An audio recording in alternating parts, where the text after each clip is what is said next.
na, tara na. Nak, tara na. Baka magsimula na. Tara. Tara. Tara. Hanapin natin na sila, Lola. O, tara.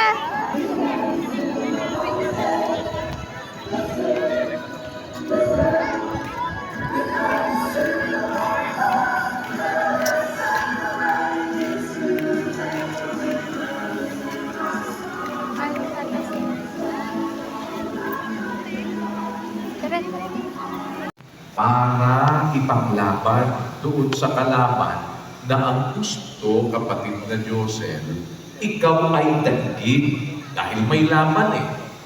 Dadaigin mo ng mabuti yung masama. Yung mo naman Ano yung pinapakita yung mabuti? isa. Yung mabuti, yung Dako na. utos. Di yung utos, yun ang pandaig sa masama. Kailangan, alam mo ngayon, ano ba ang utos na mag-a-apply ngayon dito? Kung nagsasanay ka, alam mo, ano bang salag dito? Paano bang sasalagin ito? At ano ba ang counter-attack naman dito? Pero pagka hindi mo sinanay, kapatid na Josel, sabi nga ng kasabihan ninyo, mga Inglesero, kapatid na Josel, practice Ano? Ganito. Okay ka naman. makes perfect. Diba? Kailangan, practicein mo. Kung lingkod ka Hindi ng ako, Diyos, ang papracticein, magsanay tayo sa kabanalan. Magsanay tayo sa pagsunod sa utos. Kapag nasanay tayo sa pagsunod sa utos, in every situation, bubulutin ka from your faith, kapatid na Diyos. Mula sa pananampalataya mo, meron kang kanasan na bubulutin, kapatid na Diyos. Bakit? Yan na ngayon, ano? Dumating ang kalumbayan. Pagdating ng kalumbayan,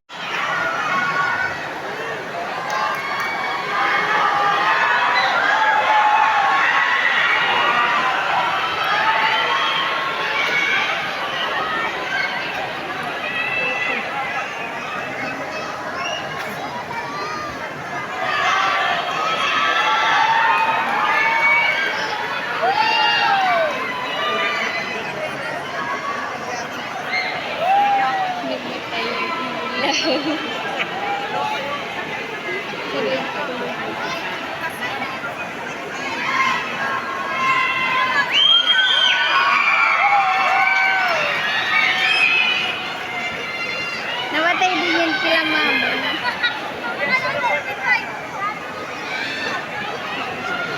Namatay yan kila mama.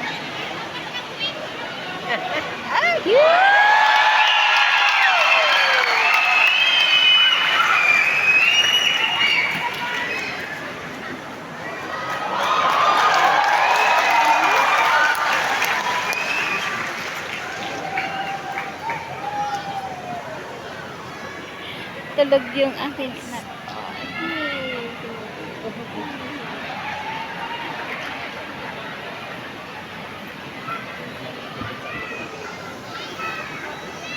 ang lalaki, pangulo ng kanyang asawa, gaya naman ni Kristo na pangulo ng iglesia. Kaya kung pangunguluhan mo ang iyong asawa, dapat gaya ng pangulo ni Kristo sa iglesia. Kaya nga, kung paano, pagdating doon sa 24, kung paano ang iglesia ay nasasakop ni Kristo, ay gayon din naman ang mga babae ay pasakop sa kani-kaniyang asawa sa lahat ng mga bagay. O gagamitin mo na naman pases ngayon, ikaw rin lalaki. Kaya papasakop ka sa akin dapat sa lahat ng mga bagay. Tama naman, nakasulat yun eh. Pero paano yun? Kung paano na ang iglesia ay nasasakop ni Kristo, ganun din dapat ang pagsakop mo sa iyong asawa. Hindi ka magiging malupit, hindi ka, paano mo sinasakop ni Kristo ang iglesia? Pinababayaan niya ba? Kaya nga sinabi ng kasunod na talata, mga lalaki, ibigin ninyo ang inyong asawa, gaya naman ni Kristo. Kasi Gaya din ng pag-uulo ni Kristo, pangunguluhan mo yung asawa mo. At gaya din naman ng pagsakop ni Kristo, ganun mo naman sasakupin yung asawa mo. Sa lahat ng mga bagay. Yung pagsasakop mo, ibig sabihin, yung paraan ng ating Panginoong Jesucristo, hindi yung sarili mong paraan na kung ano magustuhan mo. Gusto ko, ako lalaki, dapat masunod. Ako ang magsasakop sa'yo. Teka muna, hindi ganun yun, kapatid na Rodel. Sana naiintindihan mo, ano? Bakit? Upang ang wika, kanyang pakabanalin ito, nalilinis sa pamamagitan ng paghuhugas ng tubig na may salita. Upang ang iglesia ay maiharap sa kanyang sarili na maluwalhati, na walang dungis o kulubot o anumang gayong bagay. Kundi, ito'y nararapat maging banal at walang kapintasan. Gayon din naman nararapat ibigin ng mga lalaki ang kani-kanyang asawa na gaya ng kanilang sariling mga katawan. Ang umiibig sa kanyang sariling asawa ay umiibig sa kanyang sarili. Papansinin mo lagi, kapatid na Rodel, gayon din, puro gayon din, ganon pinakikita yung paraan. Bakit? Sapagkat walang sino man na napuot kailanman sa kanyang sariling katawan, kundi kinakantili at minamahal gaya naman ni Kristo sa Iglesia. So, all of these things, pangulo ng lalaki pinag-uusapan sa kanyang asawang babae, pagsakop ng lalaki sa kanyang asawang babae, pag-ibig ng lalaki sa kanyang asawang babae, lahat ito ang pattern, kapatid na Rodel? Si Kristo po, kuya. Bakit, kapatid na Rodel? Si Kristo ang pattern na sinasabi dito, sapagkat tayo ay mga sangkap ng kanyang katawan. Dahil dito, iiwan ng lalaki ang kanyang ama at ina at makikisama sa kanyang asawa. At ang dalawa ay magiging isang laman. Di mag-asawa na, kapatid na Rodel. Yung mag-asawa ngayon, hindi ba yung mag-asawa itinaling ng kautusan? Kaya nga, samantalang nabubuhay ang asawa, ang babae nakatali ng kautusan sa kanyang asawa. Ngayon, ang sabi, dahil dito, iiwan ng lalaki at kanyang ama't ina, makikisama sa kanyang asawa. At ang dalawa, magiging isang laman. Hindi sila isang laman na. Itinali sila ngayon ng kautusan. Ano ba yung dapat na perspective na tignan natin doon sa tali na kautusan, kapatid na Rodel, sa mag-asawa? Ang hiwagang ito ay dakila. Datapwa, sinasalita ko ang tungkol kay Kristo at sa Iglesia. Ano ang ibig sabihin, kapatid na Rodel? Ang hiwagang ito, tungkol pa lang sa pinag-uusapan dito, sinasabi ni Pablo na ang babae, ang lalaki dapat umiibig sa kanyang asawa, ang babae dapat magpasakop sa kanyang asawa. Lahat pala na ito, kapatid na Rodel, ang sabi, ang hiwagang ito ay dakila. May hiwaga. Ano tinutukoy dito? Ang sinasalita ko ang wika tungkol kay Kristo at tungkol sa Iglesia.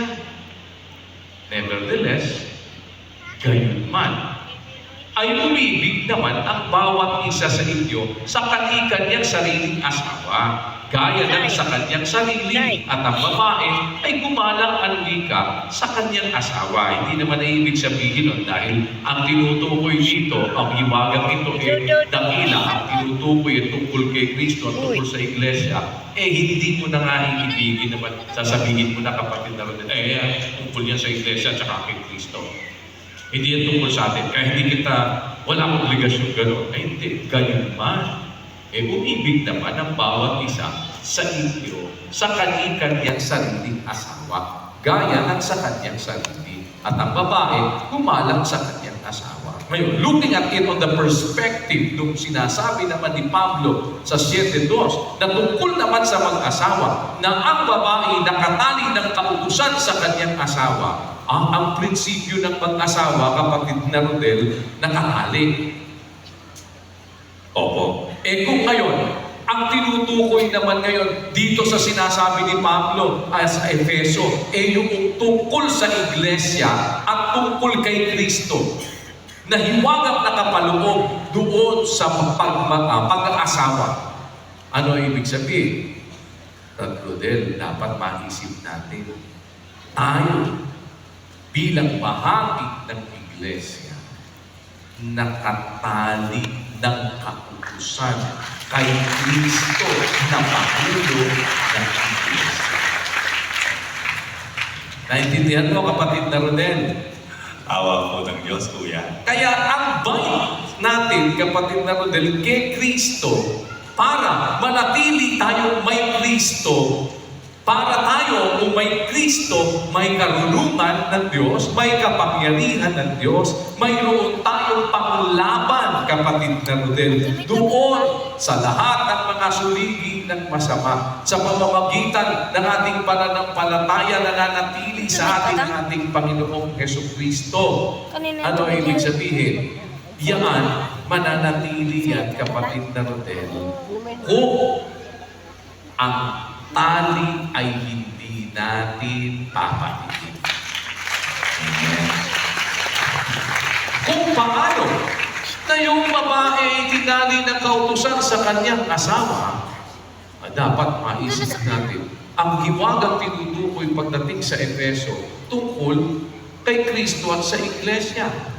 Noong talakayin yung dahil dito iiwan ng lalaki ang kanyang amang ina, sa halip na buuin ang pamilya, isira ang pamilya. Kaya nga, yan ngayon ang nagiging trend ng mga magtataka ka naman sa social media pagka makikita mo yung halimbawa, buhay ng mga artista. Pagka magkasama yung mag-asama, makikita mo lahat ng pilit kung ano-ano para maghiwalay. Nung naghiwalay, pilit nagsasama. Kunyari lang. Kasi ang ultimate goal nila, paghiwalay talaga yung mag-asawa. Kasi nakikita ng diablo isang paraan para maapektuhan yung pamilya. Pero mo ang daming apektado. Kaya ganun ngayon ang tatrabahuhin para yaang pagsunod doon sa aral ng Diyos. Mawala.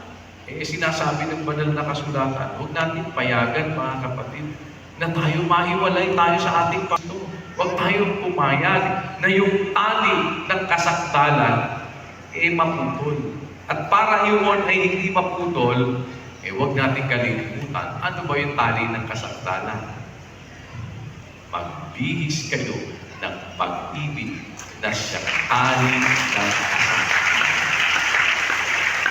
Hindi pagka-tali ng bond of perfection yun. Pagka yung nakabihis sa'yo, bond of perfection, hindi ka basta maihiwalay kay Kristo. Kaya nga sabi, sino maghihiwalay sa atin sa pag-ibig ni Kristo? Mahihiwalay ba tayo? Kung ano-ano. Lahat na yun, kapatid na Rodel. Lahat na yan. Kung paano sinasabi, lahat ng mga bagay ay gumagawang magkakalakip sa ikabubuti ng nagsisikibig sa Diyos. Lahat naman ng mga bagay gagamitin naman para ihiwalay ka sa Diyos. Ihiwalay ka kay Kristo. Lahat. Ganun din, hahanap ng paraan ng kaaway para mangyari naman yung kontraryo na sa halip na ikaw ay manatili sa pag-ibig ni Kristo, umiwalay ka sa pag-ibig ni Kristo. Kaya marami gumagawa ng paghihiwalay. Di ba ganon?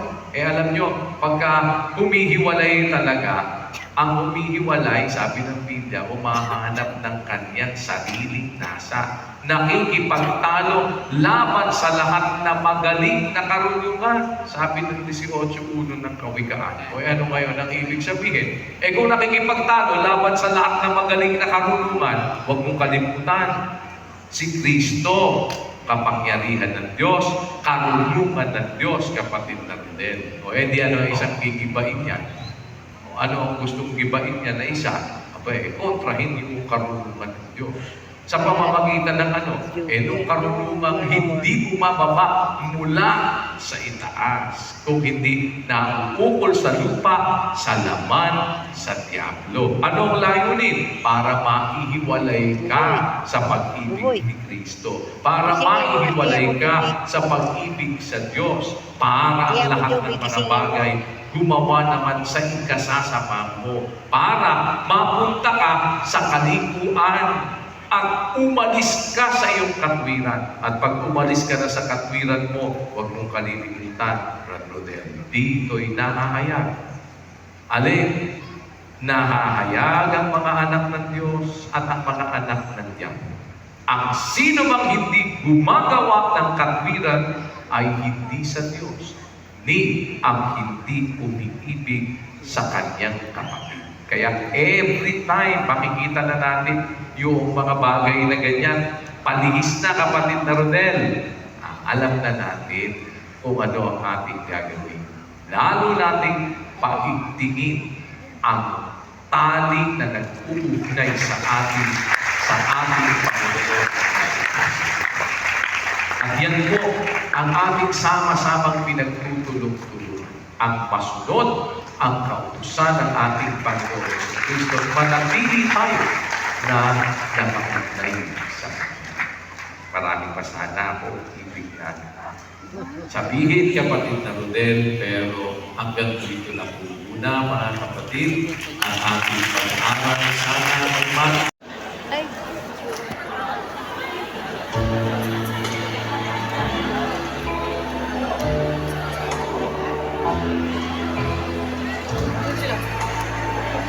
Morning! Natulog siya.